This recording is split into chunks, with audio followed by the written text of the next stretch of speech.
All right, cool. Thanks. Welcome, everyone. We will continue the discussion on the LMT. Go ahead, then. Yeah, so continuing discussion on the lane margining tool. One of the talking points that we always come into when we bring a tool that existed sort of before the OCP diagnostics format was standardized is what's the best way to kind of bring it in, right? If we feel that you guys are going to be doing internal development where the tool will evolve and some things that are orthogonal to sort of like the OCP output, the best approach has generally been decided to like wrap the tool. So you've got like the Python tool that generates the JSON right now, and then you kind of take that JSON and you transform it into the format that we need. If you don't feel that there's going to be like a lot of sort of internal proprietary development, instead you're looking for external collaborations, probably the better way is to kind of take the tool and natively turn it into the OCP output format. This is sort of the discussion that we're going through with Microsoft right now on some of their benchmark loads and things like that, which is the way that we want to go. They're in a little bit different position because it's not really like one tool, it's like 30 tools, right? But they all speak a common format. So in that case, we're going with the wrapper approach. But for this case, like, it's you could argue it either way, but you guys are the experts, you know your tool the best. So my take is that a JSON output is the JSON output. And then the OCP output is something that can easily be wrapped around that. So I think that ultimately what we built is a library, and I feel that a lot of different people will take that and build either OCP compliance stuff or other things on top of that.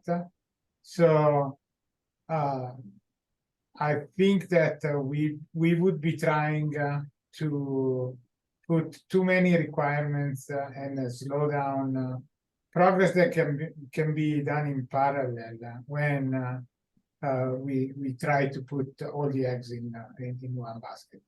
But the idea is that because it's a library, it's gonna spit out an output, and then that output gets utilized with a wrapper by the OCP. And we'd be interested in working together on the OCP wrapper and everything as well. It's just that we might end up figuring out that we want to add to LMT the parity bit checker, for example. If we end up putting as part of the wrapper for OCP, we might need a lot of different people to pitch in how to do it. But ultimately, it's just an extra feature. And then on the OCP side, we can decide whenever we want to fold that in the wrapper. I think it's good to leave that little bit of flexibility. Hey, Francesco, I just wanted to jump in. I think it's quite a bit more than what you said, to be honest. The OCP output provides portability for the execution and interpretation of a utility. Right. The portability piece is pretty meaningful.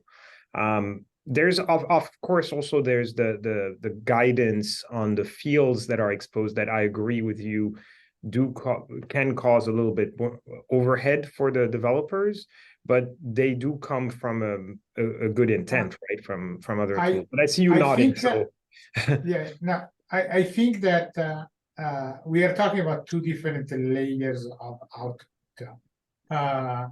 The output of this library is how many errors did I see in 1 second for this particular lane, on this particular PDF, on this particular receipt, and that is a JSON format. I don't think that OCP output format would actually need to get to that level of granularity. The output one JSON output, then there's 100 JSON output, there's a lot of BDFs, there's a lot of receivers, there's a lot of lanes. All of that can be wrapped around easily. But I think that here it's not about not wanting to use the OCP output. It's just that these two completely different level of depth. The output of an OCP test is a pass and fail criteria on a specific thing, and we want to be creating a test that uses LMT to figure out if we pass or fail a certain margining test. But that is going to be the OCP output. The measurement itself, it's probably a little bit too much to try to. I see Adrian and Satish have their hand up, so I'm going to just say my closing parenthesis. What you just said is a bit of a misunderstanding of the DIAG output. In fact, it's very much the intent of the OCP DIAG output to capture what you said, but there's nuance. I want to let others talk, and so we'll circle back if that doesn't land. So yeah, I'm going to address exactly this, what was being discussed just now. So Francesco, there's a couple of things. The spec, the output spec, has a message for measurements, and it is intentionally made such that it can accommodate any kind of measurements. This is kind of intrusive in the sense of writing codes around this, which is a point to consider in this discussion of wrapping or providing the output from the DIAG itself. I'm calling DIAG the LMT tool here. In the case of wrapping it, it would be less efficient, because technically when you have a measurement for whatever process, in this case for PCI signaling, it would be ideal to output details about that measurement in the code where the measurement was made. So technically this will already output or use the OCP output spec. I've written the Python library. It's a sort of utility thing to make it easier to output this JSON, and it's in Python, and I know the LMT tool is also in Python, so we can coordinate internally if you want about how to use this in the tool. Yeah, that go ahead. Yeah, so the LMT tool in general wanted to be something that did not have a lot of dependencies. It was written using only set PCI. It has a wrapper around set PCI, and that's all that you need in a system to be able to use the tool. And it was done that way so that many people can use it.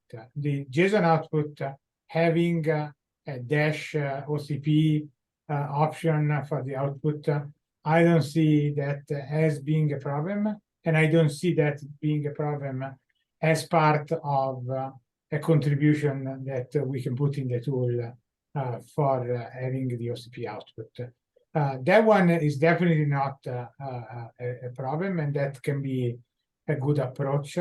But if we fold it in OCP, and then you have a dependency of a bunch of other OCP tools and things like that, then it becomes one other tool that is difficult to integrate because you need 17 other libraries. The Python API is made in the same way. It has no dependencies. Yeah. But, yeah. It wouldn't be a cut and paste, so we would be depending on that Python API. Well, I mean, there's different ways of approaching this. It's pure Python, so at the end of the day, if you want to have like a single package, you can just copy it, the source inside.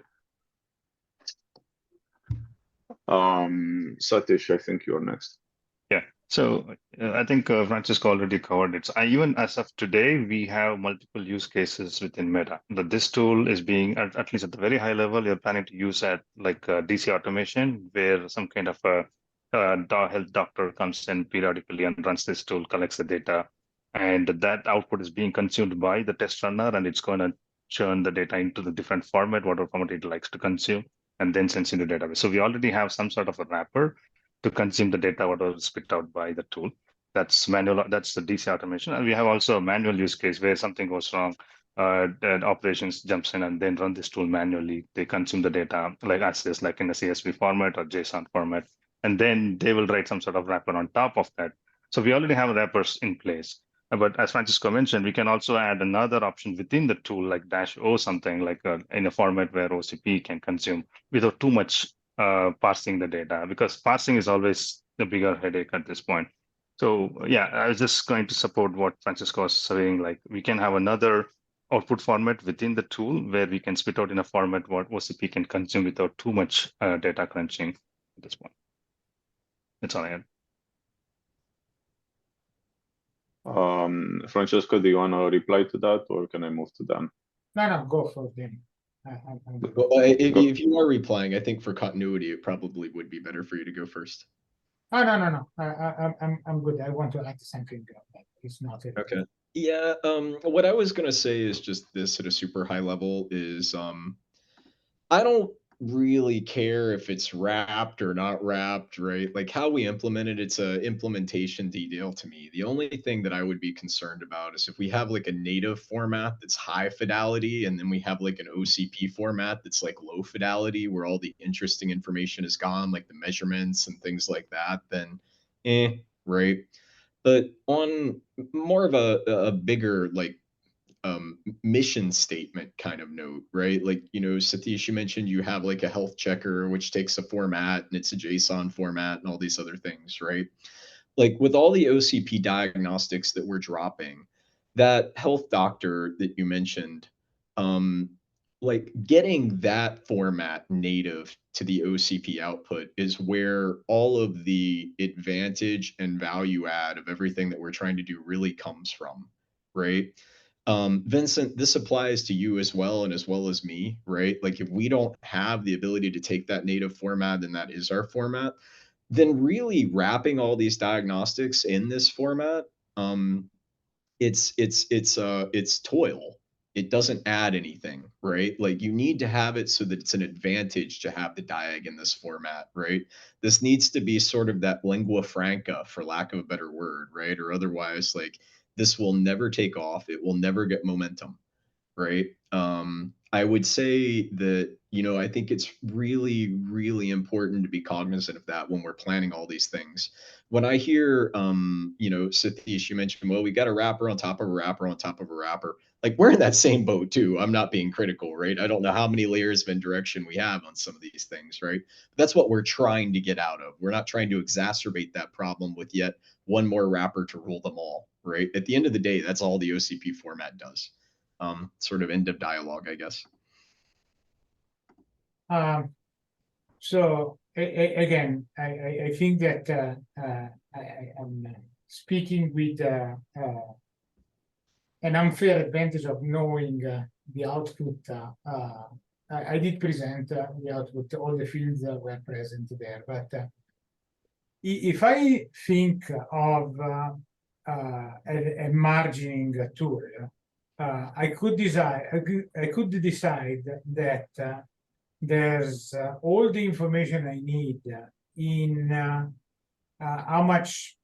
how many steps do I have on the left, how many steps I have on the right, how many steps I have on the top and the bottom in terms of margin, or how many UI percentage. And that would be a perfectly good output that is fully descriptive of the measurement that we took. The current measurement that we are outputting is actually at each step, how many seconds did we sit there, how many errors did we observe. So it's very, very raw and very, very deep in the thing. So in many use cases, we are actually bundling that I margin in how much margin I have on the left and on the right, without really the need of how many errors did I have at each step of the measurement. So I'm not 100% sure that the current output is at the right level of abstraction that a measurement would need. It's a bunch of data points that taken together will provide you a measurement. But that's why I'm not even sure if the output of the current tool that gives you the errors are on one particular step is actually the right output for OCP. And that's the part where I think that we might be speaking about the same thing, but then we are actually talking about two different layers of details at the end of the day. So we can look at that. I can give you the spec if you haven't looked at it, and we can see, like, we even have the option open if the OCP output spec is missing some things. We have the option of modifying it and adding new stuff to it. So once we map all of these measurements at whatever level they are, we should be good to go. On Dan's note, on fidelity, these two formats should basically have the same level of fidelity, whether we output in OCP format or this JSON that already exists. They should have the same informational content in them. We don't need to lose. We must not lose anything between them, actually. Dan, I think you are next. Yeah, I just wanted to comment on Francisco's sort of points about sort of what is the right level of granularity from the output, because I think this is a discussion we've had about multiple diags now, right? Like, because I agree with everything you said, right? But one of the things that we've strived to do in making that output format generic is you can drop the level of fidelity that you feel is like there's a utility function, and maybe that's percentage margin left and percentage margin right. Maybe there's a time series data where you're dropping the raw values of every sample that you take, and say somebody wants to do interpolation on top of that. Like, there is no one size fits all. Like, you can literally do it all. And we have lots of diags that do that, where they drop a time series raw data dump, but then drop their interpretation of that data on top of it. That's super common, right? So I wouldn't say that the format prevents you from doing that or anything. I just wanted to get that out there. Yeah, we'll have a look at the format. I'll talk to Francesco about this. Satish. All right. Thanks. First of all, I just realized I saw Hua here. Hey, Hua, and it's been a while. And yeah, me and Hua was under the same organization at Google, so it's good to see you again. Yeah. And Can yeah, you hear me? yes, we can hear you. Oh, question. Sorry, it's a dumb question. Where's the hand button? I've been looking for the hand button in this interface, and I'm not finding it. Raise my hand. It's under reactions for some reason. Under reactions. Yeah. Okay. Okay. Sorry, I was gonna say, like, since I am familiar with what LMT is providing right now, and I'm also kind of familiar with what Milton, I believe that's the base for OCP output. So if you can share the OCP output format, probably I will put together an RFP internally and send it for review within, like, Francisco and Leyland to take a look. And probably in the next Wednesday, I can try to present what we can do about this format. Thank you. Yeah, we can do that. In the last minute, oh, Yuanlin, go ahead. Okay. So, sorry, maybe I joined late, or I don't have the big picture, like where we're going to, like what the end result is. Like, one thing I heard, a few things is we're talking about looking at the test output, analyzing like into a OCP diag format, but do we know, okay, what do we give? A lot of that depends on what we input to the test, because each hardware, vendor has different, implement this feature differently. And it's we need to be able to give user configurability, and they know what they're doing to get what they want. Otherwise, because there are a lot of things, potentially, for example, test time. That's potentially, if you specify user run, it can take forever to get the result. That may be unexpected by the user. Also, for example, if the hardware does not support, say, independent error sampler, and you let the run, like let the lane margin scan all the way, and you'll create the link error and you'll bring the link down. That's unexpected behavior. So a lot of these granularities in using the feature depends on understanding and configurability. You want to give the user that aspect of the interface before they get the result from the test and interpret the result. That's my point. Just maybe a quick response. So the tool is not smart, and currently it doesn't scan all the BDFs. It supports an input of these are the BDFs I want to test. These are the receivers on those BDFs that I want to test, and these are the lanes, the steps at which I want to do a measurement. And this is the amount of time I want to dwell on those steps. So compared to, let's say, an Intel LMT tool where you only have the option to sweep and you can only sweep and stay 1 second, 5 seconds, 10 seconds on each step, you can actually jump around and just gather the measurement at a certain step.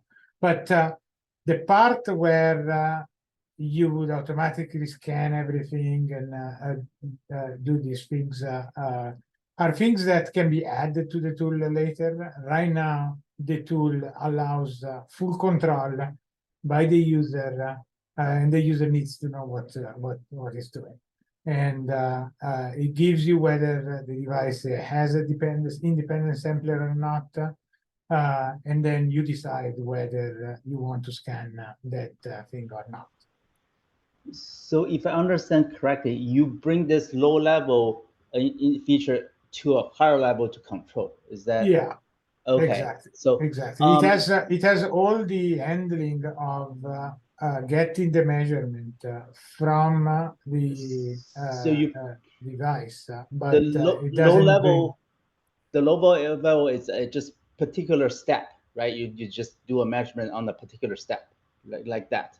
Yeah, it's not like the output is step by step right now, and you can decide which side you want to do, whether it's a timing or a voltage margin, and you get that one single spot, and you get the output. Okay. And then the way you would get a measurement, there's many ways of slicing that pie. Right. Okay. A consideration with that is, okay, what I mentioned, the tool to be used, there's two scenarios, right? In the manufacturing, potentially you can do a in-system test, and also in data center, you want to analyze, get the health of the system, right? And we want to kind of use the same tool, same scheme to do in both cases, so we can do a failure analysis, correlate between the two, right? But the different, each scenario has its own requirement. And say, for example, in manufacturing testing, we do want to, like, test time is consideration, right? We do want to be able to run things in parallel. And that's, I heard, like you mentioned Python. I don't know if that's how Python execute the set PCI. And I don't know how well you can do the parallel operation on using a scripting tool rather than like using C++, or the way I implemented is using a Golang to facilitate parallel testing across all the lanes and all the links. Yeah, so we tested the parallel by starting all of the BDFs and all the lanes initially, and then sitting for a certain amount of time, and then gathering the information about the errors after the dwell time. And we also gather the amount of time that we set there. Some devices are better than others in actually giving you the amount of time or not. But the idea is that we do parallelize, for now, mostly homogeneous BDFs. So if we are looking at, let's say, a big GPU platform, we might look at all the interfaces that are going from the switch to the GPU through a retimer. So we do all the retimer, one receiver side in parallel, all the retimer, the other receiver side in parallel. We don't try to parallelize the entire world because then the complexity becomes too much. Not everyone is going to have the same steps, and not everyone is going to want to dwell the same amount of time. So we tried to make it parallel enough that is useful, because otherwise it takes way too long, but not too crazy that the input becomes very complex and error prone. Yes, I think, yes, I agree with you that the input can potentially be very complex because it takes user needs to have the knowledge to control this thing. We want to simplify. I think that's the biggest challenge we have. And I can see that a year from now there will be more automation on top of this tool that, for example, will automatically create the input JSON file by scanning all the PDF, by scanning all the abilities, whether it's independent or not, the sampler, whether it has timing or voltage stuff.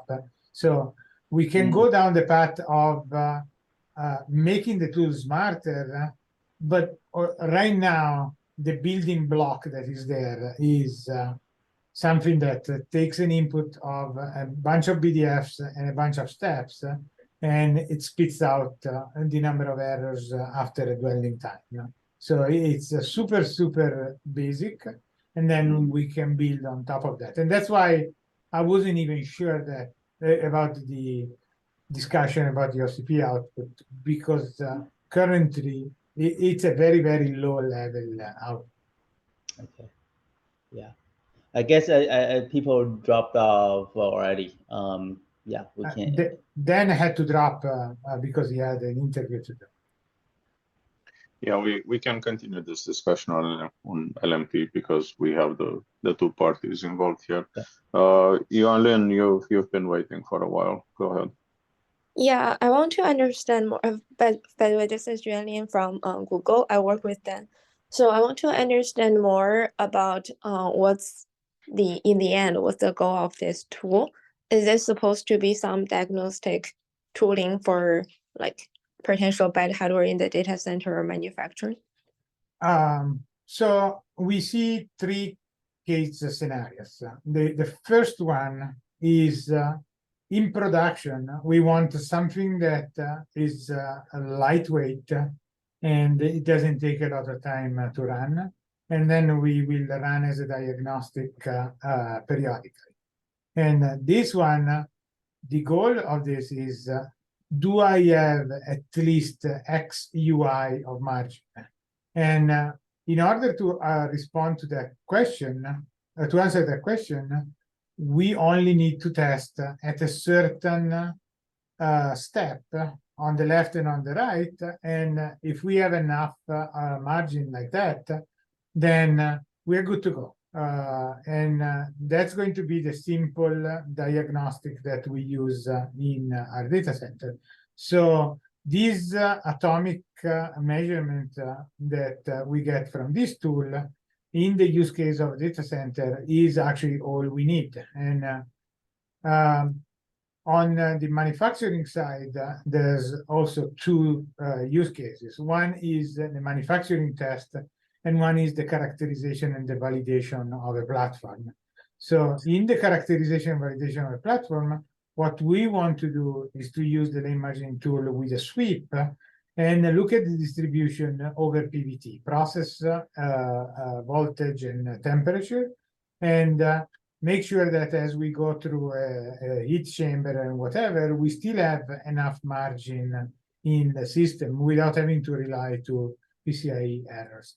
And then the last one is as a manufacturing test at the exit of manufacturing before shipping. We want a test that can be defined, but it's probably going to look similar to what it would run in production, where you run a few cross points and make sure that you have enough margin for a certain amount of time. Does that make sense? Yeah, that makes total sense for me. I used to work in the diagnostic team, which did provide tests to exactly the use cases you mentioned. And now I'm working on the production infrastructure. And my interpretation of this format is because we are delivering diagnostics to technicians, potential technicians. For DC, it's technicians. For manufacturing, it's other engineers. And they may or may not be a hardware expert in specific parts. PCIe is its own thing, memory is its own thing. So one of the goals, like for this format, is for them to interpret like different parts without knowing details. So it's like measurement have its own definition. It's a numeric data. It has a threshold, so they know where to look. And the same for symptoms. We have a very strict symptom, as in like if it's not a software problem, it should be a diagnosis, or I don't remember the terminology. Maybe diagnosis. If it's a software problem, it's an error. So we have very strict definition of each type of the artifact for them to act on. So that's one thing that we can provide by these format, because like otherwise, like each part or each component tab have their own diagnostic tooling and their own interpretation. It will be very hard for us to like just show them how to interpret all the different formats. And from my experience in the data center infrastructure, like from infrastructure perspective, if we want to make things automatic, it has to follow some strict format that we can act on for all the different part diagnostics. So that's why we put together this like unified format, trying to cover all the or most of the use cases for DC and manufacturing, and like align that. Yeah, and I agree, and that's why I wasn't sure that the output of the current tool or the current library is actually at the level of interpretability that we need for a diagnostic. It might very well be the verbose portion of having the measurement if someone wanted to do the analysis, but it's the interpretation side. I think that there is no intent for the tool to actually interpret the data. The tool wants to provide a measurement, and that's all it does. And that's why I felt that the additional details regarding a pass or fail or a diagnostic stuff would potentially be something that needs to be developed as part of the diagnostic project here. We can make the measurement itself output to be compatible with whatever verbosity or measurement that we want to save here. But I think that the intent of the diagnostic would never be part of the tool. The tool will not say pass or fail. The tool, it's a scope, and the interpretation of how the eye looks like is going to be the diagnostic that runs on top. Let me jump in for a second, Yuanlin and Francesco. We don't actually have an opinion on how these should be organized. So based on what you just said, Francesco, it is also reasonable, at least in my opinion, to have a low-level code base or tool that just does measurements, and it will provide you maximum verbosity on all the low-level data. And it will output OCP format. And then you have a different layer on top of this, which can make diagnosis based on those measurements, and it can proxy relevant measurements and stuff like that. That one, we want to support exactly what you just said. The maximum verbosity in OCP format is something that we can easily add. We want to add. I think it makes perfect sense. I just wanted to make sure that we did not lose in translation the fact that we probably need the wrapper on top to actually give us the test, the diagnostic stuff. Yeah, that's a detail. We can deal with that. Sorry, Yuanlin, go ahead. Yeah, I kind of have the same opinion. Our structure is intentionally like made for diagnostics, and that are you aligning there, Andre? Sorry, what was that? So our structure is intentionally made for hardware diagnostics. Well, to some extent, yes. Yeah, so I kind of agree on both sides that the tooling, like depending on how it's needed, it may have its own customized thing. We really need to converge on the diagnostic level. So the output for both of these artifacts, like if you just have the lower level with measurements, and then you have like a decision layer a bit on top of it, the output on both of these would be OCP test validation output. It's only that in what I was just saying, the lower level one isn't gonna output any diagnostic diagnosis messages. So it's only gonna output like measurements. And if you wanna get diagnosis as well, like analysis on those measurements and stuff, you can like use the higher level thing. Okay, I think that can work. Yeah, so basically we just introduce a separation layer between them, but in terms of using it as a tool for health check or manufacturing checks or whatever, you can just use the higher level one, which also provides diagnosis. Does that make sense, Yuanlin? Yeah. Sorry, All I right. kind of slightly disagree with that. Yeah, so everybody is clear that we have two layers. The one is the test workload, test harness, which runs in the DUT, and the other one is the test orchestrator or test runner, whatever, it runs outside the DUT. That the one which is running outside the DUT is the one which needs to provide the OCP compliant format, but not the test workload which runs in the DUT. That's my understanding, but looks like we are expecting that output format to be compliant from both sides. I don't know why. It's okay if we want the measurement itself to be OCP compliant. I think that that's just massaging the output. I don't think that that's a problem. There will be a dash OCP output, and we're good with that. The tool is going to put it there, and then some runner is going to take that and doesn't need to translate anything because the output is already compliant. That seems like a good optimization. But the important part was to make sure that we did not confuse the two layers, the measurement and the diagnostic. So Satish, you mentioned a runner. executors, test executors, or runners, or anything of this class. Right. We do not consider that in the semantics of OCP TV to be entities that make decisions. Those Okay. are only things that orchestrate the test.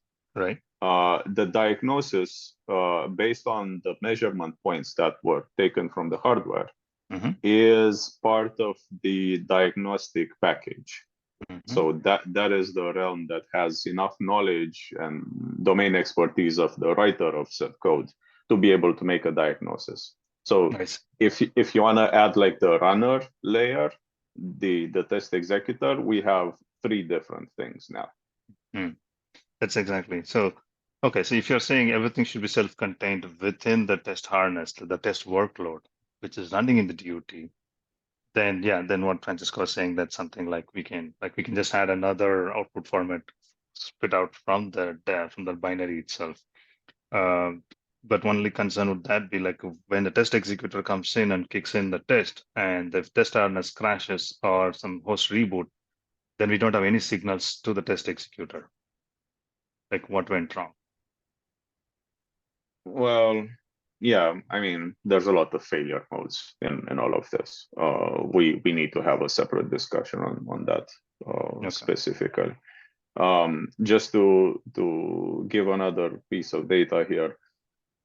Ideally, we want to have like these atomic diagnostic packages. And one of the points with having this output spec is to be able to run this diagnostic package from any test executor which knows how to interpret the spec, right? So we provide this package in open source. Let's say it's LMT in this case, or PCI crawler and another thing.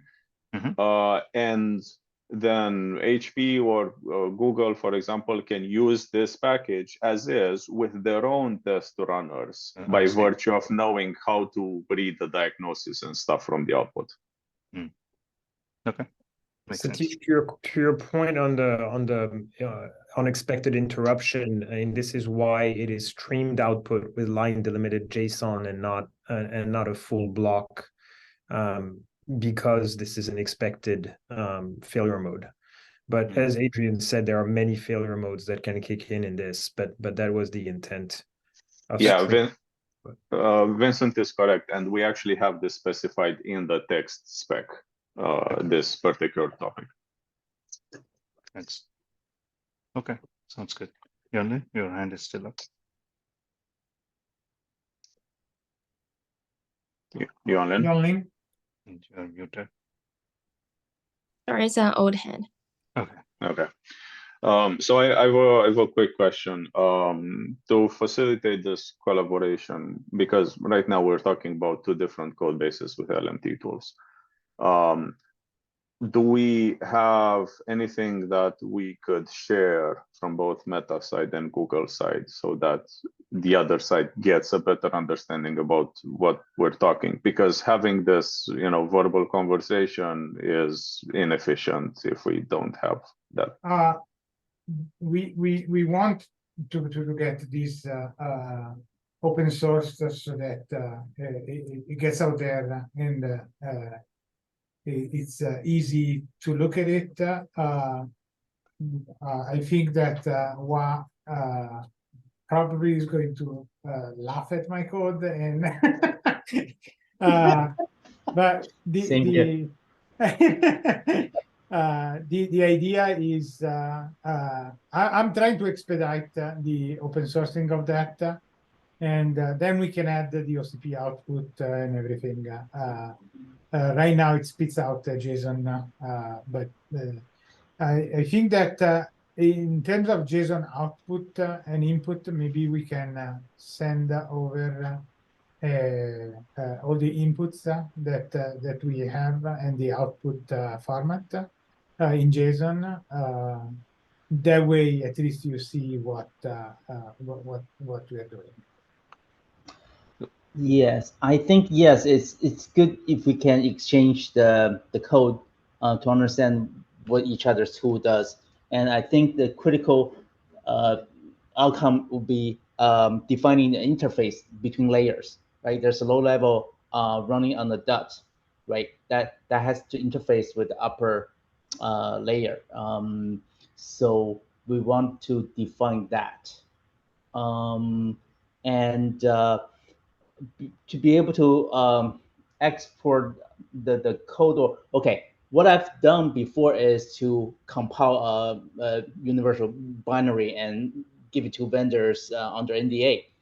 But I need some help from software side. Maybe Yuan, you can help me go through, like, if we can deliver code, or I don't know, maybe you can help me open source it. I don't know the procedure. Yeah, I can find the right people to help you. Okay, thank you. Yeah. I'm totally for, opening up this. And on our side, we are not enamored with the tool. We want. When I started looking at it, I thought for certain there would have been an open source tool for doing this matter. I was thinking that too. So it was a big surprise that for a feature that existed in PCI SIG for so many years, there wasn't a tool that allowed us to do this in the open source community. So ultimately, the attempt here is to get something open sourced, and if we need to overhaul, if we need to use a different code base, if we need, as I said, I wrote the tool because we needed it, not because I'm a good software writer. Yes. So one thing this is critical to open things up is that, because when I started developing the tool and use the tool, I found out a lot of hardware does not support this feature well, right? Yeah, it's because the hardware, they don't use this feature to test it. They have their own SerDes characterization tool, and they never rely on this tool, so they don't support this feature. And if we have something open that they can use, and they can help us to correlate their characterization with this tool, so we can get better system testing result. And that's exactly why the no dependency kind of mantra was in place when we were writing on our side, because we want all the retimer vendors, all the SerDes vendors, all these PCI interfaces to be tested using LMT.